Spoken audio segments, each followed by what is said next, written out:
Maiden speech by Shri Kanwar Ratanjit Pratap Narayan Singh.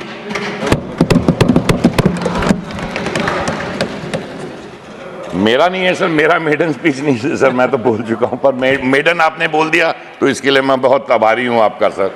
आज बार मैं खड़ा हूं तो मेरे लिए मेडन ही है सर। देखिए, आज के दिन ज्यादा ही इंटेलिजेंट हूं, वरना कपिल जी ने मेरे को काफी मोनिटाइज किया है। सतपाल मलिक जी के साथ सोशल मीडिया में इनको मुझे रॉयल्टी देनी चाहिए, मैं हकदार हूं।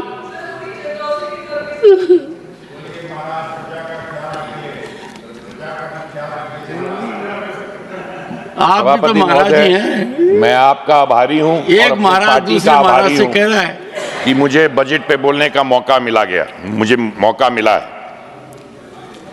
जिस दिन से निर्मला सीतारमण जी ने बजट पढ़ा है, उस दिन से विपक्ष जो है बदहोश है कि उनको कभी उम्मीद ही नहीं थी कि ऐसी ऐतिहासिक बजट और ऐसा ड्रीम बजट भी कोई वित्त मंत्री पेश कर सकता है।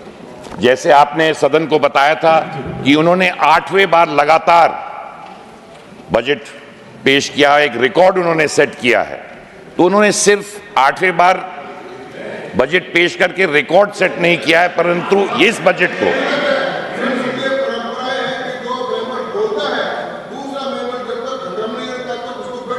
राइट, बिल्कुल सही है। ये कैसे जा रहे हैं बाहर? बाहर नहीं जा सकते।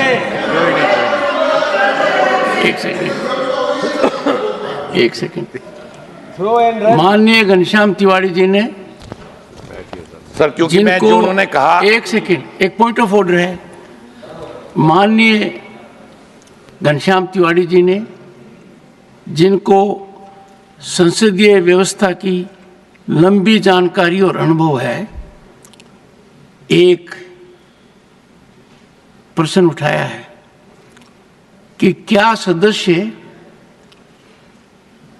अपना भाषण देकर उसको तुरंत बाहर जाना चाहिए, और इसका दूसरा रूप है क्या पूरे सत्र के दौरान सदन में अपने भाषण देने के लिए ही आना है। ये दूसरा है। इसका एक तीसरा पहलू और है कि संसदीय प्रणाली में, जिसकी व्याख्या मेज पार्लियामेंट्री प्रैक्टिस में की गई है, कोलन 70 में की गई है, और अनेक बार सदन के पीठासीन अधिकारियों द्वारा भी की गई है, ये अति आवश्यक है कि मर्यादित आचरण का आधार दूसरे की बात सुनना और अपने विचार व्यक्त करना। प्रजातांत्रिक व्यवस्था तभी आगे बढ़ सकती है जब अभिव्यक्ति का अधिकार हो, वो अधिकार कुंठित नहीं हो, और जो अधिकार अभिव्यक्ति का इस सदन के सदस्यों को प्राप्त है, जिसके बारे में बाहर कोई कुछ नहीं कर सकता, ऐसा अधिकार प्राप्त करने के बाद अनंतवाद न होना, दूसरे की बात न सुनना, अपनी बात को कहकर निकल जाना, ये मुद्दा आपने उठाया है, और आपने उपयोग किया है कि अपना अभिभाषण दिया and you show back to everyone else. ये महत्वपूर्ण मुद्दा है। इस पर इस सत्र के दौरान मेरा निर्णय आपको मिलेगा। एक सेकंड, एक सर, तिवारी बोल चुके ना, तो दूसरा तिवारी बोल दे सर, पॉइंट ऑफ ऑर्डर। पर सर, मैं आपको एक बात कहूंगा प्रमोद जी। जी सर। मेरे लिए आप सदा प्रथम हैं सर, दूसरे नहीं है। ठीक है सर। ठीक है सिर्फ आपको ही थोड़ा कदम उठाना पड़ेगा कि मैं भी आपका ही हूं। ठीक है सर, ठीक है सर, ऐसा तो नहीं हो सकता कि इधर से भी सफर करूं और इधर से भी करूं। ठीक है। मैं ऐसे कुछ तो राहत मुझे भी मिलनी चाहिए। जी बिल्कुल बोलिए सर परंपरा की बात चली और मैं इस बात का समर्थक हूं जो तिवारी जी ने उठाया। सर परंपरा ये भी रही है कि जब वित्त जैसे मंत्री के द्वारा प्रस्तुत विधेयक पर चर्चा हो रही हो और वो करें तो माननीय वित्त मंत्री जी को भी एक मिनट सुन लीजिए, वहां बोल रहे हैं इस समय अखिलेश जी। वित्त मंत्री जी को दिखाई पड़ रहा है यहां से, वित्त मंत्री जी लगातार अनुपस्थित हैं रखने के बाद। अब मुझे नहीं मालूम वित्त मंत्रालय का कोई राज्य मंत्री भी शायद इस समय नहीं है, क्योंकि एक ही ले दे के हैं चौधरी से। तो मैं इतना कहना चाहता हूं, ये अपमान भी राज्यसभा का ना हो तो अच्छा है। मैं इस पे आपका आग्रह कर रहा हूं। परंपरा माननीय सदस्यगण, जो बात उठाई है जानकारी के अभाव में उठाई है। बड़ा अच्छा होता मेरे से जानकारी ले लेते। I would compliment the Honorable Finance Minister that she has shown exemplary adherence to the rules. Finding that her commitments are there for parliamentary work, she has sent to me a written communication well in advance, and she has been scrupulously careful and regardful to the entire institution to depute Shri Harsh Malhotra for the purpose. And Shri Harsh Malhotra is present here. Number two, this I decide right now. Parliamentary practice allows it. There is no government at any point of time which has not faced such situations. There are occasions when the Honorable Prime Minister is required to be here. The chair is always apprised of the situation, that in his absence, who will handle the situations? And I can tell you there has been no lapse. Howsoever I may take you as Pratham, the point you raised is rejected because it did not have adequate foundation. और देखिए ये तो तरीका है, वरना कपिल जी ने आखिर में जो बात कही वो विस्तार से चिदम्बरम जी कह चुके थे. चिदम्बरम जी concluded his speech, a very sound speech, every word was careful, but with that observation which Kapil ji monetized. Am I right? Please continue. Sir, दोनों तिवारियों के बीच में एक किसान हूं सर, मुझे पूरा उम्मीद है आप भी एक किसान हैं, तो एक किसान को मौका देंगे आप सर, इसके लिए बहुत बहुत धन्यवाद सर. जैसे कि मैं कह रहा था कि जब से बजट की अनाउंसमेंट हुआ है तो सारा विपक्ष बदहोश है कि उनको कभी उम्मीद ही नहीं थी कि ऐसा भी बजट पेश हो सकता था.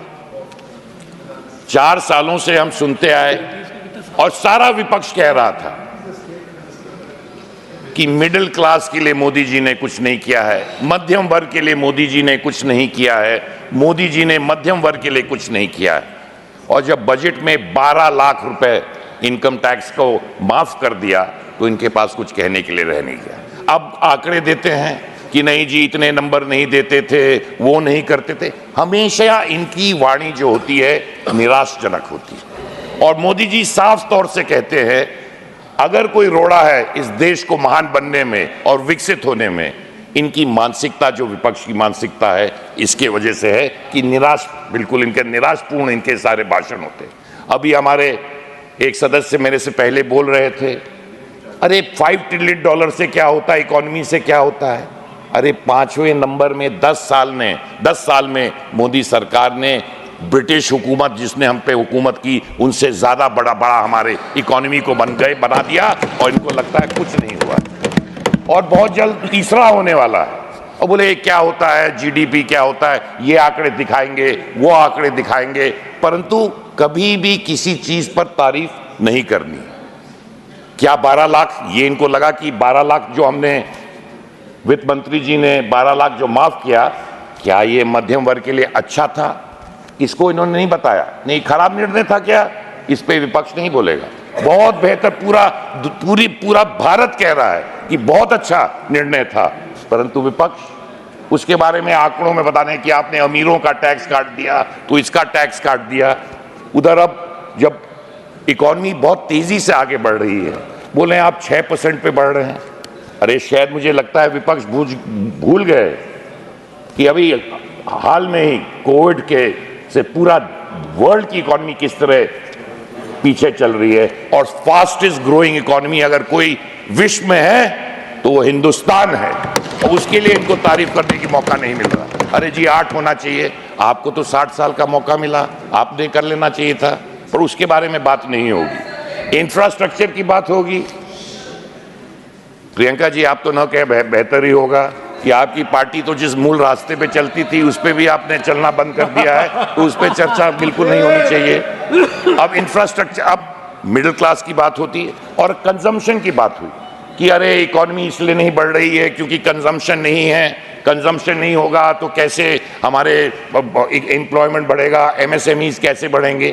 कंजम्पशन के लिए 1 लाख करोड़ रुपए को टैक्स हटाकर 1 लाख करोड़ को इंजेक्ट किया है हमने इकॉनमी के अंदर। पर अब बोलते हैं कि 1 लाख करोड़ से क्या होगा, हमारी इकॉनमी इतनी बड़ी है। भाई जो कुछ करिए, जो इनके कहने पे नहीं कि उनको कभी था नहीं, बुराई के तरह जो कहते थे, जब वो हो जाता है, उम्मीद से ज्यादा हो जाता है, तो एक कुछ ना कुछ इनको नुक्स निकालना है। सुधारने के लिए इनके पास कोई सुझाव नहीं है। रोजाना गाली देने के लिए इनके पास शब्द कभी इनके समाप्ति नहीं होते हैं। इसका बड़ा दुर्भाग्य है। जहां तक इंफ्रास्ट्रक्चर की बात है, यही 2014 में इंफ्रास्ट्रक्चर में 1 लाख करोड़ का बजट था, 1 लाख करोड़ का, और अब 11 लाख करोड़ का इंफ्रास्ट्रक्चर के लिए पैसा अलग किया गया है। तो आप समझ सकते हैं कि 10 सालों में क्या ये कंजम्पशन बूस्ट नहीं करेगा? मैं तो समझ ही नहीं पाता हूं। कुछ आंकड़े हैं, माननीय हमारे पूर्व वित्त मंत्री जी यहाँ बैठे हैं, उनको मैं कुछ आंकड़े 2014 से लेकर 2024 के बारे में बताना चाहता हूँ। उन्होंने भी कुछ आंकड़े इस बजट के बारे में बताया था।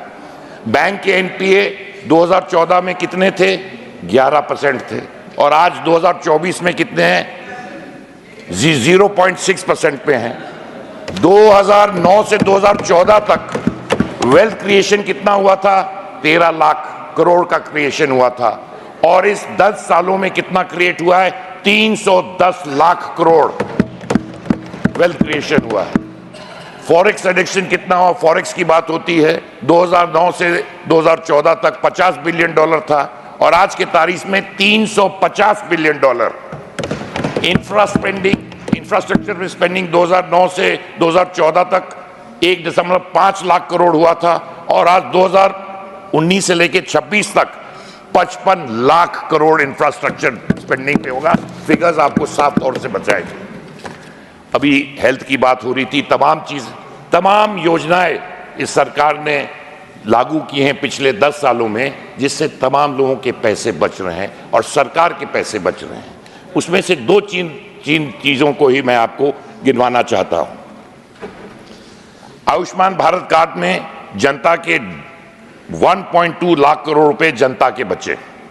जन औषधि केंद्र में 80% का डिस्काउंट मिलने के बाद 30,000 करोड़ रुपए दवाई खरीद में लोगों के बचे हैं। नल से जल योजना में 12 करोड़ से ऊपर घरों तक पानी पहुंचाया गया है, जिससे बीमारियां कम हुई हैं। तो कम से कम हर व्यक्ति के घर में नल जिसके यहां पहुंचा है, कम से कम 40,000। वेस्ट बंगाल में तो दिक्कत है ही, मैं जानता हूं, उस पर भी आऊंगा, अभी घबराइए मत। वेस्ट बंगाल में भी विस्तृत से आपको बताऊंगा, उसकी चिंता मत करिए। जहां तक नल से जल योजना की बात है, उसमें 40,000 रुपए लोगों के बच रहे हैं। पीएम सूर्य घर बिजली योजना से जिसके घर में लगेगा, उसको 25 से 30,000 रुपया हर महीने बचत होगा, साल में बचत होगा। सॉइल हेल्थ कार्ड की बात होती है तो किसान को 30,000 रुपए उसके माध्यम से बचते हैं। अगर आप इंफ्रास्ट्रक्चर और अगर आप बाकी चीजें देखें, और अगर डायरेक्ट बेनिफिट जो लोगों को हो रहा है उसमें देखा जाए, तो 3 लाख करोड़ रुपए साफ तौर से सरकार के बच के सीधे गरीबों के खाते में जा रहे हैं। बात होती है, क्योंकि मैं एक पूर्वांचल से आता हूं और खेती करता हूं। किसान की बहुत बातें होती हैं और अन्नदाताओं की बात बहुत होती है इस हाउस में। मुझे ये पता नहीं है कितने लोग खेत पे जाते हैं, कितने लोग किसानों से मिलते हैं। हो सकता है विपक्ष के लोग ये फार्म हाउस दिल्ली में बहुत होते हैं, उसमें जाके किसानों के बारे में सोचते होंगे, क्योंकि किसानों के बारे में यहाँ जो चर्चाएं विपक्ष करती है वो जनता से बिल्कुल परे है। उसमें सिर्फ एक चीज मैं कहना चाहता हूं, एक हमारे सांसद हैं तृणमूल कांग्रेस के, वो अब हिंदी पिक्चरों के बारे में अपना पूरा बात बता रहे थे, हिंदी पिक्चरों के बारे में बता रहे थे कि कैसे हमारे किसान मदर इंडिया में जैसे किसानों की हाल थी वैसे किसान आज भी है। अरे उनको मैं बताना चाहूंगा कि किसानों, मैं चाहता हूं अखिलेश भाई, मैं भी चाहता हूं आप इधर ही आना चाहते हैं, चिंता मत करिए, जल्दी मिलेंगे आप इधर, घबराइए मत। बिहार के चुनाव से इधर ला जाएंगे आप, रुकिए। तो मैं आपसे साफ तौर से कहना चाहता हूं, उन्होंने मदर इंडिया की बात बताई, बिल्कुल पिक्चर 1957 में बनी थी अध्यक्ष जी, 1957 में। हाँ, तो 60-70 के हिसाब से मदर इंडिया के जो दृश्य थे उन्होंने बिल्कुल सही बता रहे, उस जमाने में किसानों का वही हाल था, वही बिल्कुल हाल था। अब जो हाल है किसानों का, जब से मोदी जी ने किसानों के लिए तमाम योजनाएं लगाई हैं, उसी पिक्चर में एक गाना था जो आजकल किसान गा रहे हैं, दुख भरे दिन बीते रहे भैया, अब सुख आए रे, रंग जीवन में आया लाया रे। ये गाना हमारे शकील बदायूं जी ने लिखा था। तो हमारे किसान की जिंदगी में सचमुच में दुख के दिन बीते रहे। और किसान के बारे में, अरे भैया यहाँ तो डीएपी और पोटैश और यूरिया के बारे में जानता नहीं है कोई। यहाँ दाम यूरिया का कितना है कि 5 साल में दाम ही नहीं बढ़ा है, 2-4-5 रुपए का अंतर हुआ होगा। उस पर 12 लाख करोड़ सब्सिडी प्रदेश देती है कि आज पोटैश हो, आज यूरिया हो, आज डीएपी हो, उस पर सब्सिडी देकर किसानों को सही दाम पे सब्सिडाइज आज जो फर्टिलाइजर मिल रहा है। आज यूरिया की एक नई फैक्ट्री लगने जा रही है, जबकि यहाँ हम सिर्फ इंपोर्ट करते आए 50 साल से। आज यूरिया में इंपोर्ट खत्म करने के लिए एक यूरिया की फैक्ट्री बन रही है। तो मैं साफ तौर से कहना चाहता हूं, किसानों के लिए क्या क्या किया गया है इसके मैं आपके सामने पेश करना चाहता हूं। 2013 और 14 में किसान के लिए कितना बजट में पैसे लगाए गए थे? 21,000 करोड़ रुपए। कितने? 21,000 करोड़ रुपए। और 2025 और 26 में किसानों के लिए कितने पैसे आवंटित किए गए हैं? 1.71 लाख करोड़ रुपए से अधिक पैसे किसानों को दिए गए हैं। किसान क्रेडिट कार्ड से 8 करोड़ किसानों का फायदा हो रहा है। किसान क्रेडिट कार्ड की लिमिट 3 लाख से बढ़ाकर 5 लाख रुपया बढ़ा दी गई है। 1 लाख करोड़ रुपए इथेनॉल ब्लेंडिंग की वजह से किसानों के लिए आमदनी बढ़ी है। किसानों के सस्ते कार्ड के बारे में बता ही चुका। किसान सम्मान निधि से 3.5 लाख करोड़ रुपए सीधे किसानों के खाते में गए हैं। और किसानों की बात टीएमसी करती है। अरे क्या हाल वेस्ट बंगाल में किसानों के है। आलू के किसानों ने कितनी आत्महत्या कर ली है, इसके बारे में टीएमसी कोई रिपोर्ट देती। जैसे अंग्रेज कहते थे, जैसे अंग्रेज जब थे वहां, जब किसान कोई मरता था तो बोलते थे मेल न्यूट्रिशन से मर गया, किसानी की वजह से नहीं मरा है। और टीएमसी क्या कहती है कि जब किसान कोई आत्महत्या करता है, अरे ये इनके मैरिज डिस्प्यूट की वजह से मर गए होंगे, मैरिज डिस्प्यूट की वजह से मर गए होंगे, मैरिज डिस्प्यूट की वजह से मर गए होंगे, डिप्रेशन की वजह से मर गए होंगे। और किसानों की बात विपक्ष कर रही है। बड़ी दुख की बात है मैडम, बड़ी दुख की बात है। किसानों की बात कर रहे हैं। अब एक बात है, तमाम बात यहां स्वास्थ्य की हुई,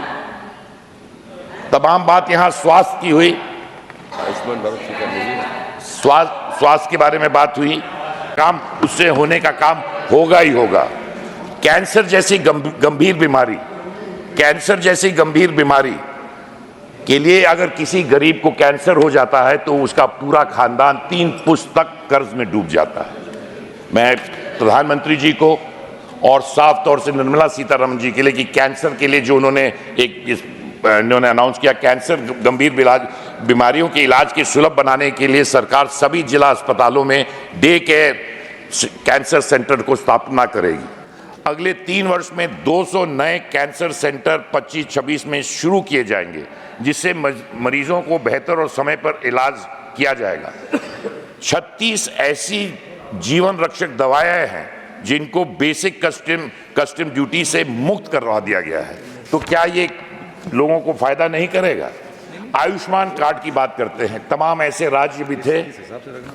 राज्य थे जिन्होंने आयुष्मान कार्ड को लागू ही नहीं किया, और उसका एक दिल्ली एक है, और एक वो कारण है कि जितनी ये केंद्र की योजनाएं थी दिल्ली ने जो लागू नहीं किया, उसकी वजह से आज दिल्ली में भारतीय जनता पार्टी की सरकार है। 2013 में और 14 में 33,000 करोड़ रुपए का आयुष्मान कार्ड पे खर्चा हुआ था, और ये इस साल 96,000 करोड़, नेली 3 गुना इसको बढ़ा के किया गया है।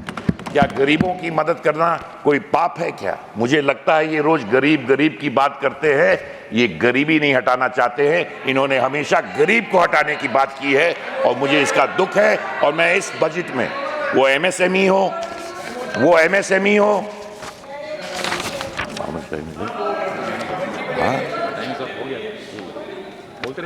ये अंत में मैं कहना चाहूंगा, क्योंकि मेरा समय समाप्त हो रहा है, मैं सिर्फ ये कहना चाहूंगा, ये बजट सिर्फ आंकड़ों की गणना नहीं है, बल्कि नए भारत की कहानी है। एक ऐसा भारत जो आत्मनिर्भर, नवाचार की अग्रणी और हर नागरिक के लिए अवसर भरा है। और एक अंत में बैठते बैठते मैं एक चीज विपक्ष के लिए कहना चाहूंगा, विपक्ष से ना उम्मीद करो इतनी सादगी से, विपक्ष से ना उम्मीद करो इतनी सादगी के साथ। ये दौर अलग है, ये लोग अलग है। अगर इस दौर में इंडी अलायंस से वफा ढूंढ रहे हो तो बड़े नादान हो तुम, क्योंकि तुम जहर की शीशी में दवा ढूंढ रहे हो।